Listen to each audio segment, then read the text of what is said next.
Drop the curtain, and they can see us. Hi.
All right. So you guys ready to start this bad boy? Yeah, buddy, let's go. For sure. Let's do it. All right. What's up, everybody? Welcome to the Mission 3 podcast, the premier podcast for gaming and real talk. And welcome to our special Super Nintendo Entertainment System podcast. Yes, today we're going to be talking exclusively about the Super Nintendo. And that's because we got news of a SNES Mini coming out potentially this holiday season. It got us all pumped, especially me. Super Nintendo is probably my favorite console that ever came out, just because of all the titles that we'll get into later. So yeah, it's gonna be a fun one. How you guys doing today? Feeling fantastic, buddy. Goody good. All right, digging the Batman T-shirt, KJ. Just gotta let you know that. Well, thank you, sir. You know what? I got a few things I'd like to share. You know, I had a birthday recently, and I got some kind of neat things. And I want to shout out to C-Mac the Don. He got me this Shaft comic book, man. John Shaft. So I appreciate C-Mac the Don. And also shout out to Nessie005. Man, he got me Monopoly. Street Fighter Monopoly, dog. Oh, look at that. You know what I'm saying? You see Akuma right there? Hey. I see it, buddy. I see it. I want to shout out some other people. Shout out to Matt Gossett. Shout out to Tim Shea. Shout out to Greg Benson. We went to Monday Night Raw on Monday, and I was able to see the Big Show go through the ring. They broke the ring in Columbus, Ohio. That's a night I'm not going to forget for a long time. Wow. Yeah. To see the whole ring just... Wow. With the ref falling out, you were at that show? What? Buddy. That's what's up, man. It's crazy. History, man. So, yeah. So I'm good. Yeah, man. Well, happy birthday, man. Definitely appreciate you. You know, growing wiser, growing older, but, you know, with style, man. So definitely appreciate you sticking around, not getting older and ditching us, because you're like, oh, man, what am I doing? Talking about these games. What am I doing? I'm going to turn 1 year older and just stop talking about games all of a sudden. So we appreciate that, KJ. I'm going to be a 70-year-old man still playing video games. Right? Oh, definitely. All right. So before we get into tonight's podcast, let's just make sure you guys step by playlegit.net. That's going to be the premier location to find rebroadcasts of the Mission 3 podcast, as well as a bunch of other cool content. We got game reviews, we got show reviews, we got all different types of stuff that goes up there. Right now, we have a review from Mr. Shifty. That was done by KJ, I believe, right? That was your work? I did that, yeah, that was me. Yeah. And then we also have a Blaster Master Zero Switch review, and that was done by Zombie Zach, as well as we have a full Iron Fist review up on the site as well for the first season of Iron Fist by C-Mac the Don, holding it down, giving you an honest opinion about the first season of Iron Fist. There's ups, there's downs, there's all of that in between there. So you want to make sure you check that out on playlegit.net, as well as you'll be able to find Dragon Ball Super so far and other stuff that we have up on there. And you want to make sure you check out that ukulele review as well. And if you haven't picked up a copy of ukulele, I've been kind of slacking myself. I haven't got my copy, but I'm going to pick one up next payday because it's only $40. And from Haggie's review, it seems like it's a pretty good game. So, again, make sure you check out playlegit.net. That helps us out as well as helping you out by being able to absorb all that cool content that's up there. So, you guys ready to get into these missions? Sir. Oh yeah. Yeah. So like I said, today is going to be a very, very special Super Nintendo based broadcast.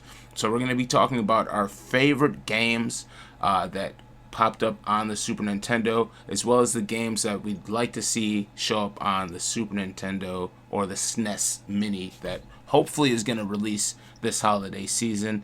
Typically, when Nintendo says they're going to do something, they generally do it.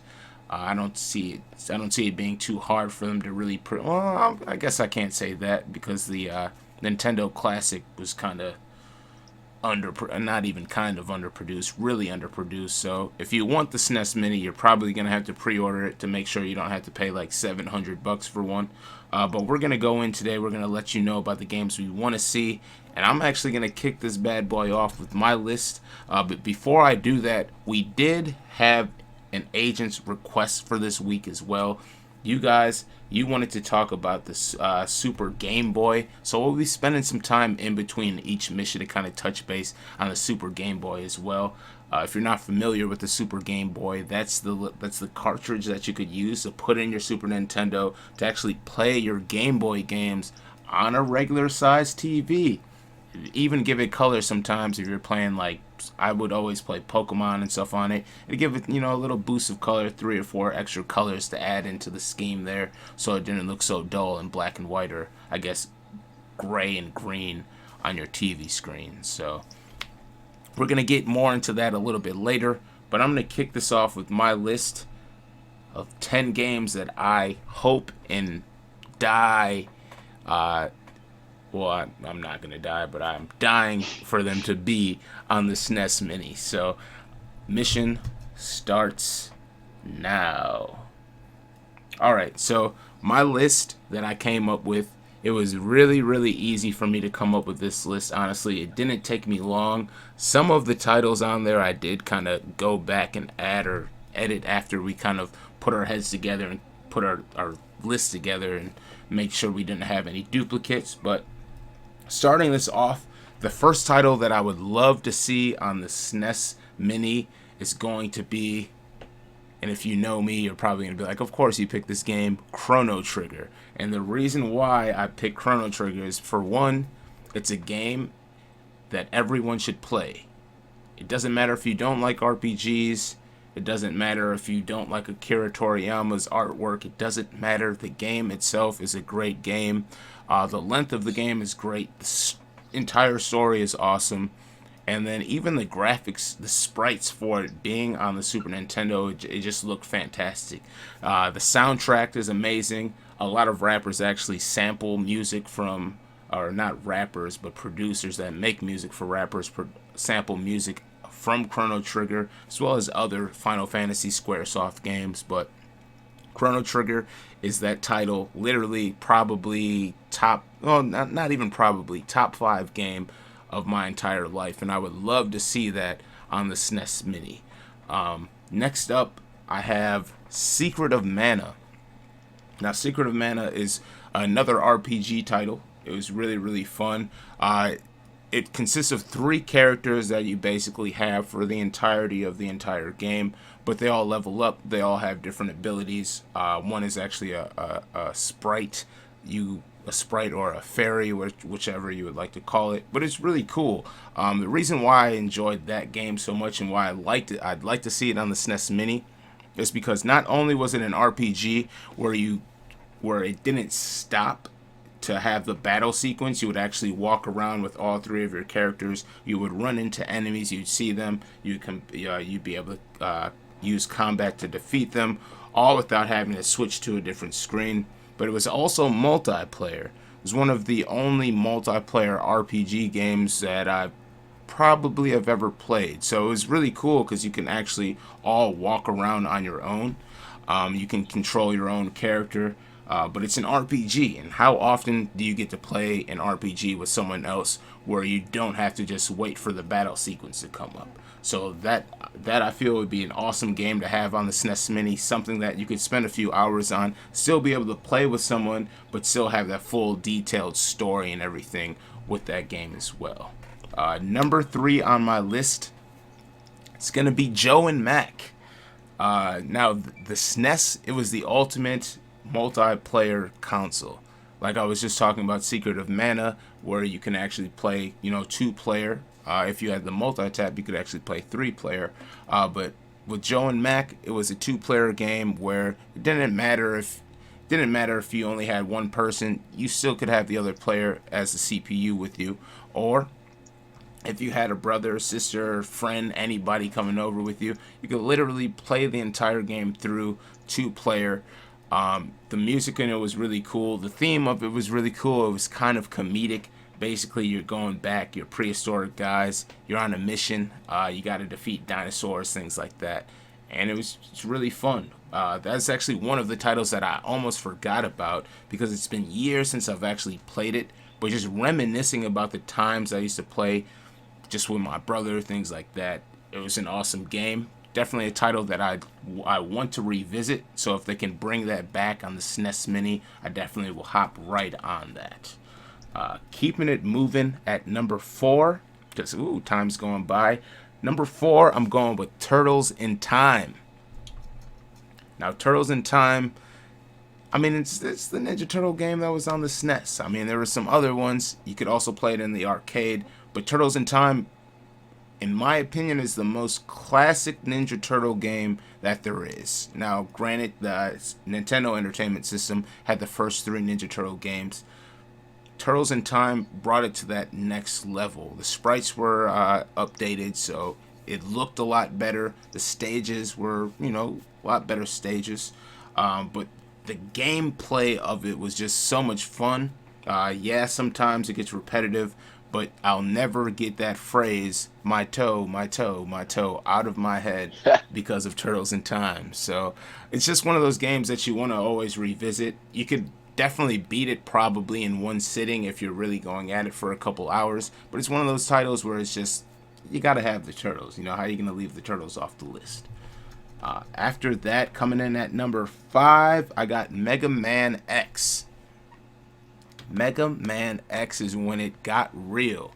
Now, the Mega Man games, they were always pretty challenging. But Mega Man X is when they actually it got real. Mega Man kind of got a new design. He starts looking cooler, but the stages were awesome. There was even you could ride like a motorbike in it, and it was actually really challenging. It's not like Mega Man's not that type of game that you can just literally walk through and beat it. You're going to be replaying those levels over and over and over until you actually get through it. So, in my opinion, I'd like to have Mega Man X on there as well, just because you want to have that challenge with that type of title. After that, I got Zombies Ate My Neighbors. Now, I'm not sure if you guys are familiar with Zombies Ate My Neighbors, the stage with the giant baby that you had to defeat, all these different things. It was almost like, it's not a shooter, it was almost like a puzzle type game, except there was combat in there. You had to discover different things, watch out for zombies, there's different power-ups, stuff like that. It's just another classic title that once you're playing it, it's just all the nostalgia comes back, and you definitely just want to have fun at it. And it's actually it's a pretty tough game to play as well. I'm not sure if you guys have played Zombies Ate My Neighbor, but it's definitely one of the titles that always comes up in my head. All right, so number 7, because time is moving, guys. We got 3 minutes here. Number 7, I have Kirby Superstar. Now, Kirby Superstar was an awesome title because it had multiple Kirby games within one game, but it was Kirby, man. And what else do you really have to say about that? It was amazing. All the different abilities that you can get by sucking characters up. The storyline, Kirby's just so cute. It's just one of those fun games. You want to go defeat Meta Knight. King DDD and just keep it moving. And like I said, there's different game modes, so it wasn't just the adventure style. There was even like mini games and things like that you can play that are quick games that you can play with your friends if you're just trying to get a few rounds out really quick. Coming in at number 8, I have Earthworm Jim. Now, a lot of people forget about Earthworm Jim. He's a worm with a human body suit that allows him to basically go on his adventure. It's just one of those. It's one of them obscure games that was just really funny. And it was actually, I was kind of tied between this and I was gonna say Booger Man, but I feel like there's a higher probability of Earthworm Jim actually making it to the SNES Mini, so I chose that over Booger Man. Even though they're pretty similar, Booger Man's a lot more gross, but Earthworm Jim is a classic. A lot of people like him, so I'd like to see that on there as well.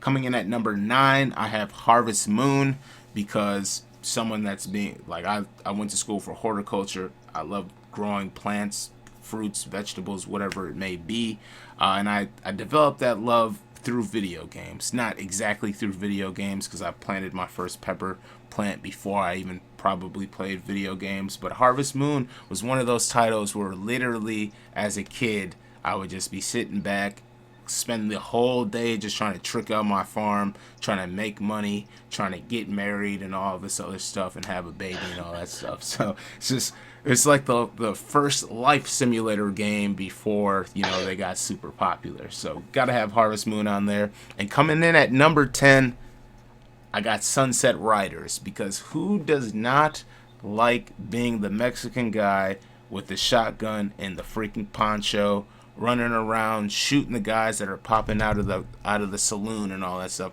Just another classic game that brings me back to my childhood, but I remember being super fun and I'd like to revisit. So those are my 10 for the titles that I would love to see on the SNES Mini. What are your guys' thoughts? Bury me with my money. That's the quote when you kill a boss in there, man. Sunset Riders was awesome, dude. Yeah, I mean, I have no complaints. Oh, so yeah, man, you were cutting it close, Corey. Woo, my goodness. And as you see, I did not spend much time on all of the titles, so you guys will see how difficult this is to try to say how much you're trying to say without, getting cut off on there. But yeah, those were my picks for the titles that I would love to see on the SNES Mini. Let me know on Twitter. Hit me up at Corey Elijah or at Mission 3 Podcast or at Play Legit, and let us know what you think about my picks. And hey, let's throw something else into this. How about you guys select out there, tweet at us. I'll even probably put a poll up after this. Let us know whose list you guys like the best, just to drive a little bit more engagement for you guys. So we want to hear who you thought had the best list after this is all said and done. I'll put out a poll. You guys will review the episode if you haven't watched it all the way through. And who knows, maybe we'll have a winner of a prize or something. So, yeah, we'll put that out. So now you're playing with power, brother. Yeah, I'm playing with all of the stuff that I got sitting on my desk, man. So that was my list. Before we move into the next mission, how about we spend just, a brief moment on the agent's request talking about the Super Game Boy. Have either of you guys had any experience with it? Have you used it at all? Know anybody that had one? Nah, I was unaware it even existed. Yeah, the Super Game Boy, man, it's just one of those things where it was like it just made sense, The Super Scope, it was like, yeah, that's cool. You can use that for some games. The multi-tap, like, yeah, if you're trying to play Mario Kart. But the Super Game Boy was for those hardcore Game Boy players that like them hardcore Pokemon guys, that really wanted to train their Pokemon but didn't want to have to crouch over and look at, a tiny screen. The Super Game Boy lets you relax, Yeah. It lets you actually like kick your feet back, play, see some color on the screen, and train your Pokemon without having to, look at that tiny little screen, squint your eyes and stuff. So I understand why it won the vote, just because between the other two selections, I feel like there is more people that probably could have utilized that on an individual level compared to like the multi-tap. You're only gonna bust that out with friends over, stuff like that. So And the Super Scope, there's only like maybe 4 games that could use it, and it took so many batteries, and it drained the power so fast. It was such a money hog, man. nobody got time to buy all them batteries. Or the funds, because this is back Right. when we were little kids asking our parents to buy us batteries every week. So I can't. My parents would be like, "No, go Better- play something else." Right? Ain't gonna happen, but You better put them old batteries in the freezer, let them recharge. It's like, Mom, that doesn't even work. All right, so let's go ahead and let's get into the second mission. Let's get into, we're going with you, right, Knowledge?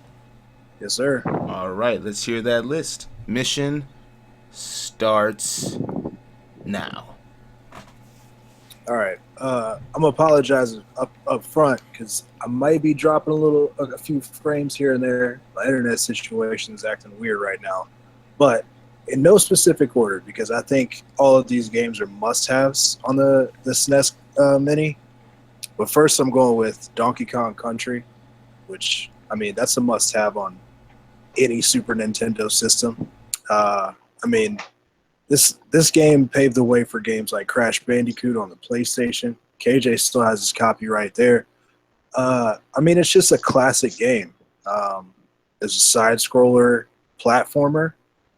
Not a whole lot of combat, but you're basically just like a giant monkey acting like Mario. So, how could you not have this game on there? Second, I got Contra 3 Alien Wars. Contra, I have a love-hate relationship with these games because they're some of the hardest games to play, but they presented a challenge that some games didn't present back in the day. I never beat Contra 3 Alien Wars, mostly because I got so frustrated with it so quickly. But I want that game on there because at the age of 29, I want to be able to beat it. Number 3, I got Maximum Carnage, which if they do not have this game on this system, I'm going to throw something at somebody and they're going to work for Nintendo. So I'm just giving them like a heads up. Like if you catch a brick coming through a window, it was me. I'm just saying, side-scroller beat-em-ups with the SNES were so popular and so fun. You can't mess one up really with a superhero or a supervillain in this case. Carnage was like one of my favorite supervillains, and I'm so glad he got a game. I don't know why he doesn't have a movie yet. That's neither here nor there. Anyway, we're gonna move forward. Number 4, I got Battletoads and Double Dragon Ultimate Team. Heat.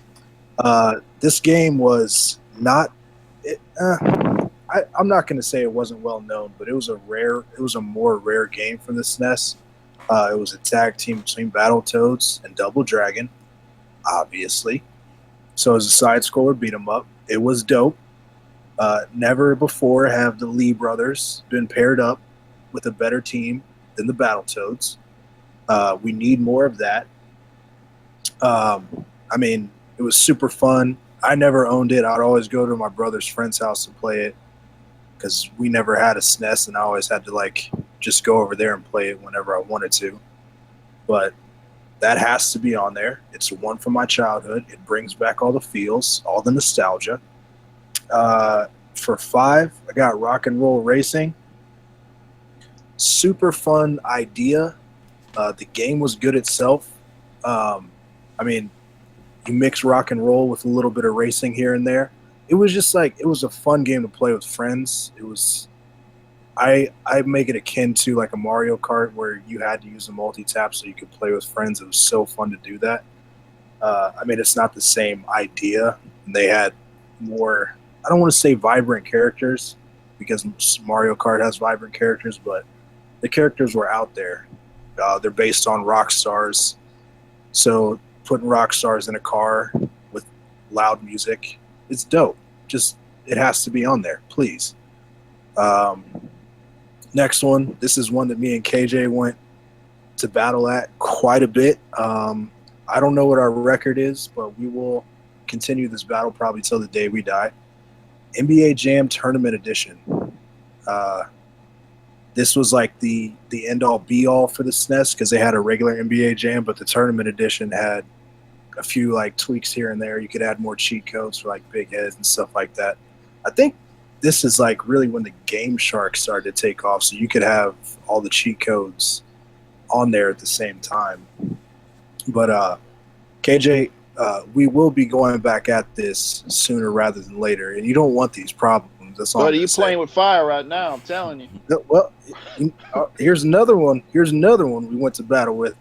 Street Fighter Alpha 2. Now, this was a big one for me because Street Fighter was always the game that my brother used to beat the hell out of me on. So I always got good playing Street Fighter, trying to play against my brother. I never beat him when I was a kid, but now that I'm older and I play more video games than him, I beat him all the time. But the box art for Street Fighter Alpha was dope. This is the first time Akuma showed up, wasn't it? No, he's in Street Fighter 2. Okay, yeah. Well, Street Fighter Alpha 2, him and Ryu were facing each other on the cover. So that was a game that meant a lot to me because Akuma's my favorite Street Fighter character of all time because he's the best. He's the best. Oh, man. I'm not going to start singing. Anyway, got another one, number 8, coming in Blackthorn. This game was very similar. It's like a cross between Contra and Castlevania. So you got the shooter elements, you got the platforming elements, and then there was like this ghosts and goblins type thing that Blackthorn was going on with. It was like the main character kind of looks like a human version of Lobo, so he's super dope. But the biggest thing about this game that I loved was not only how fun it was to play, but the box art for the SNES was drawn by Jim Lee, who's one of my favorite comic book artists of all time. And I used to take the box and just try to recreate my own drawing of Blackthorn because the box art was so dope, and it wasn't often that you saw a comic book artist drawing the box arts for back then. Mostly you just saw them on comic books, so seeing that parallel, because I love comic books so much, the parallel between video games and comic books made a huge impact on me. That was the one.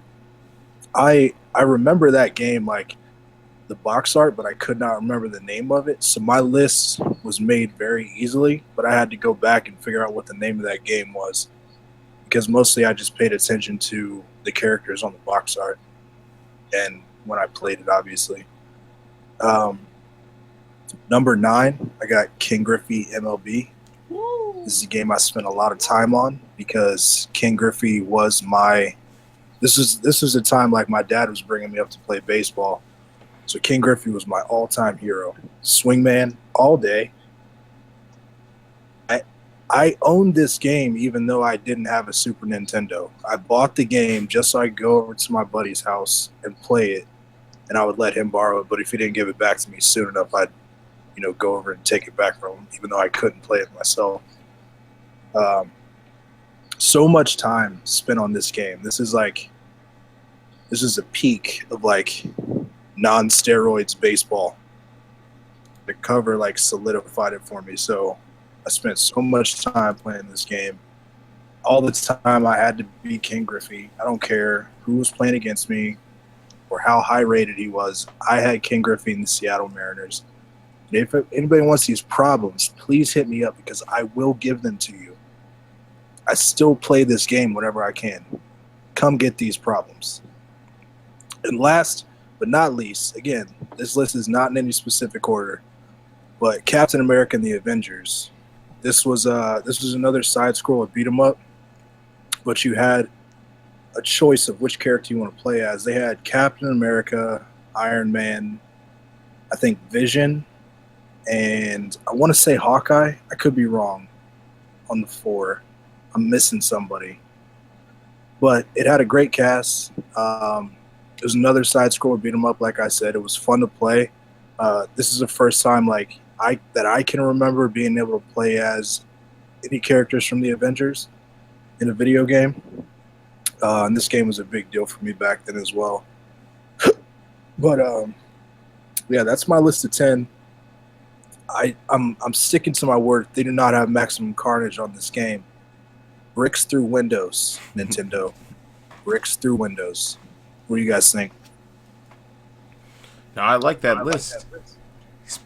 I had that Ken Griffey too personally. It was a fun game. Well, I forget when they used to yell. I think when you would get hit or something with the ball, they would yell, "Oh, come on!" Yeah. They tried to give it like a little tension between the two players. The closest baseball I had was on Game Boy, and I still have that cartridge. It was called Bases Loaded, and I just used to hit people with the ball when I was pitching because it looked so funny. The animation looked so funny when you hit them. You hit them in their head,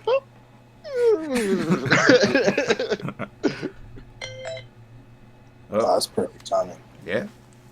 So mission complete. We got that one done. Nice list that you had there, Knowledge, man. Definitely, I agree with a lot of those titles that were on there. Man, the SNES Mini better have some heat. Just because, I mean, there's so many titles that they can use. I know they're not going to get all of them on there, but come on. At least use like 50% of the titles that we've come up with for you, Nintendo. Come on. Yeah. Bricks through windows. I was talking so much, I got the hiccups over here. All right. How you feeling over there, KJ? You about man, ready, I'm man? fired up, man. Y'all talking about all these great games, just getting me ready, man. Well, was I dropping it all? Not really, man. You sounded great. Yeah. Dope. Yeah, we're good, man. All right, KJ. Well, the moment of truth has arrived, my friend. It's time to hear that list, buddy. So, before we get into that, just one more time, because you guys wanted us to talk about this. The Super Game Boy. Now, do you think that the Super Game Boy, do you think it was worth it for individuals? Or do you think it was kind of just like a money grabbing situation where they're like, well, maybe if we just come up with this thing where they can play the games on their TV, we can make a bunch more money? Or do you think they genuinely thought, hey, people want to play these titles on their TV as well? Honestly, it seems like a must-have peripheral. Like, I've talked about this before. I wasn't huge into handheld gaming because the systems that I did have, it was like, wow, hiccups. My parents were like, you can either have a Sega or you can have a Game Boy, but you can't have both. Money was tight. However, if I had wow, I'm so sorry about the hiccups. If I had a Super Nintendo and I had a Game Boy as well, I feel like this would be a must-have because there are times like I know how addictive Pokemon was. So there are times where your batteries were low on your Game Boy and you didn't have batteries to replace them. You can pop them in your Super Nintendo. All right. That'd be so dope. That's a must-have. I think it's cool, especially for like, RPG players, putting in some long-term work. The charge in these handhelds they didn't last you long at all back in the day. So for you to be able to keep it going and we didn't have chargers really, you might have had to buy one, but if you didn't do that, you would have had to get some AA batteries. Let's keep in mind that. So let's say you didn't have AA batteries at the time. Okay, well, I still have my Super Game Boy, so let me take that, put it in here. You see? So, yeah, I see why it won. And, yeah, absolutely. Awesome. Well, at that note then, KJ, we're ready for you, man. So it's time to get that list together, and the mission starts now. Okay, so at number 10, I have a game that I think deserves more recognition than it's gotten, and I think it's my favorite Super Nintendo, my favorite Super Nintendo wrestling game of that generation. And I'm not talking about WrestleMania. I'm talking about Saturday Night Slam Masters. This was developed by Capcom. Mayor Mike Hager is one of the playable characters from Final Fight. He's one of the playable characters in this game. It's him and a bunch of other wrestlers that were based off of real wrestlers at the time. There's like Ultimate Warrior knockoffs, Hulk Hogan type of characters, luchadors.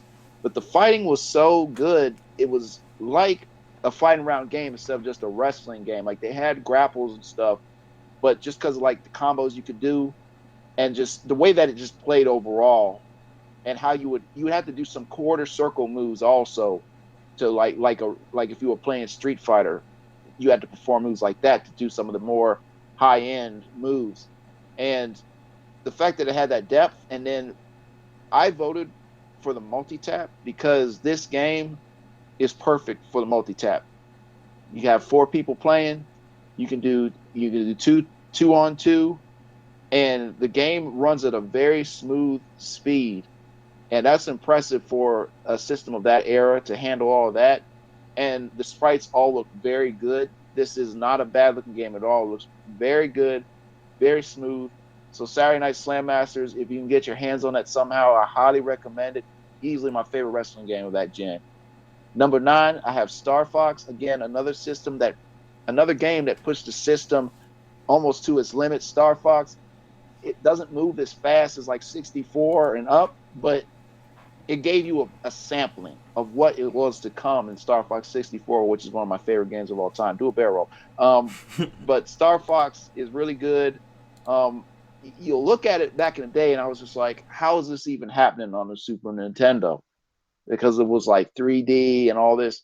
Man, those guys got the most out of it. Another game that really utilizes the multi-tap, and I like to play that at Ricky. I like to play it at his house a lot. It's Super Bomberman. Uses the multi-tap, get 4 people playing, and honestly, it's either that or the Saturn version. I'm tied between my favorite Bomberman games. So Super Bomberman definitely makes use of the multi-tap. I would get it. I mean, Bomberman is Bomberman. So, I mean, if you played one, you played them all, but still, it makes really good use of the system and that peripheral. Super Mario Kart, it's Mario, man. Mario Kart that paved the way for Mario Kart 8, Mario Kart 8 to me I think is the best.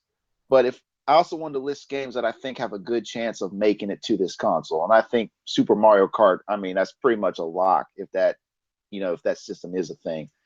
Super Mario World is probably still my favorite, just platforming Mario game.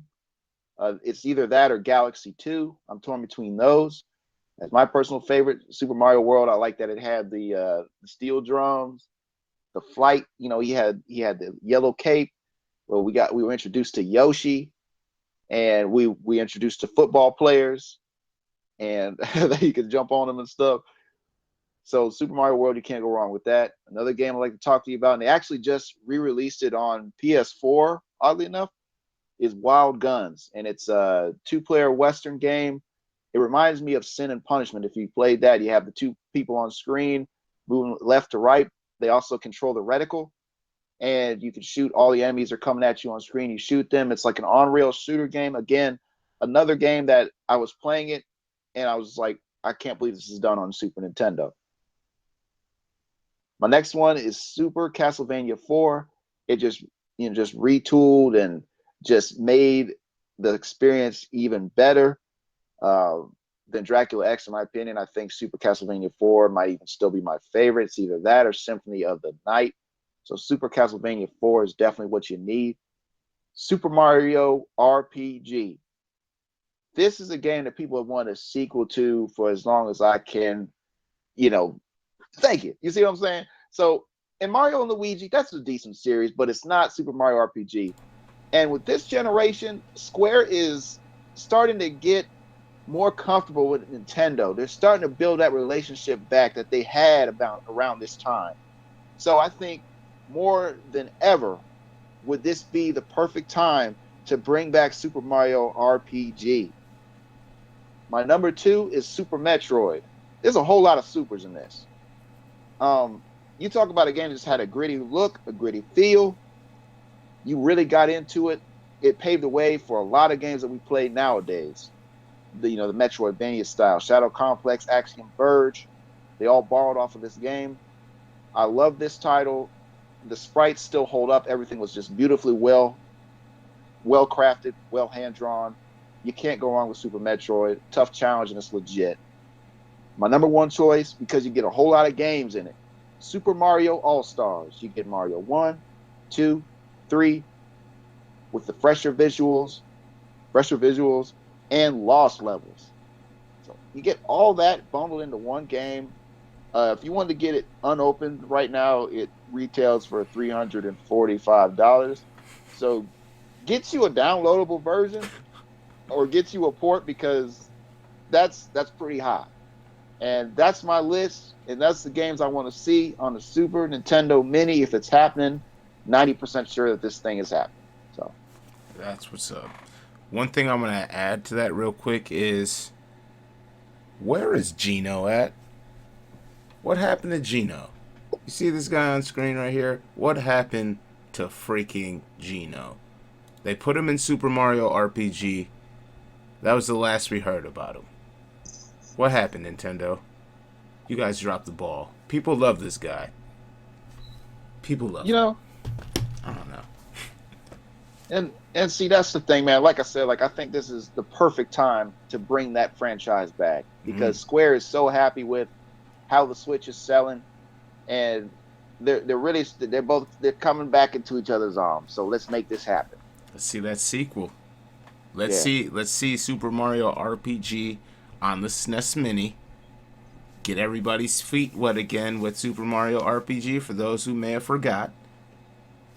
And then let's get a sequel going for the Switch. Let's see it. I'm with that.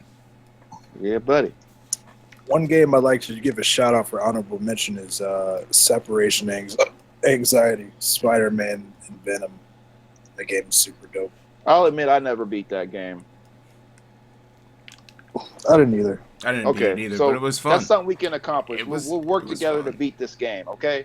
We're going to get that done. There's so many games on the SNES that I never beat because I didn't own one. But that was one of the games that I absolutely tried to beat because I love that game. It was actually a challenge too, which was nice. And that's so difficult. That's the thing about the SNES too. There were so many titles, but they, in their own way, they were all challenging. You know, it's not like any of the games were. I mean, some of them, I guess, were kind of easier, but most of the titles on the SNES were actually full developed, difficult games. You know, they had limited resources for what you could really do with that. You know, with the technology at the time, but. I mean, they did a great job, from even just creating sprites that look great to the just awesome different, styles of gameplay. The SNES was also, it was just an awesome system in my opinion. Probably SNES my and favorite. The Genesis. The SNES and the Genesis kind of represent like the last era of video games that people actually had a hard time beating. Like now we have Dark Souls 3, which is hard. And everybody complains about how hard it is. But back in the day, like the SNES and the Genesis, they had games like Separation Anxiety, Mega Man 9. Like, Yep. I have never beat those games. I've never beat a Contra game because they were always so hard. Like now we have the games that the developers build to make it easier to beat. They want you to play the story and beat it. Wow. But I hate this. they just But want you back to. in those days, like, Go ahead. what? No, go ahead. Back in those days, the games were much harder to beat, and they wanted you to spend all this time because Mega Man 9 only had what, like 20 bosses, something like that. And I think I got through maybe 10 of them before I just rage quit. Yeah, that's the thing. Like the games, and that's so crazy too if you think about it. Because like before, you buy the game, you own the game, you also have the full game, and it was also a challenge. Now you buy a game, it costs way more, and it's not even a full game. And if it is full, it's super easy to beat, and they make it easy. So after you beat it, you'll just buy more DLC packs, whatever it may be. Total scam. So yeah, I mean, SNES was that was the last era of like the gamers' games. So I'm glad to see the SNES Mini potentially coming to treat us all. Sir. Yeah, so it looks like we made it this week. Last week, last week one of our missions we didn't successfully complete, but this week we got it down. But I think that's because of the passion behind the SNES. Like we were saying, like this generation of gaming was the generation that made us gamers, but it also solidified what gaming should be in our minds. And I think that might be why a lot of people, especially in our generation gap or whatever you want to call it, have a hard time with all of like the DLC and how the games are rolled out now, just because we grew up playing games on consoles like the SNES, like the Genesis, even the Nintendo 64, and we had full games that were tough. That sometimes you spend your entire life, 20 years trying to beat this game and still not have completed it. So it was a different day. It was a different era, but I'm glad to see that people definitely want to see these titles come back, even if it's in something like the SNES Mini, where you pay $50 and you get a bunch of titles.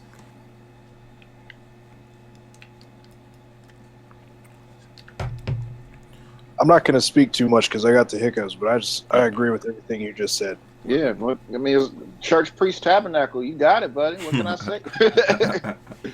That's what's up. Well, like I said, we successfully completed all 3 missions for you guys tonight.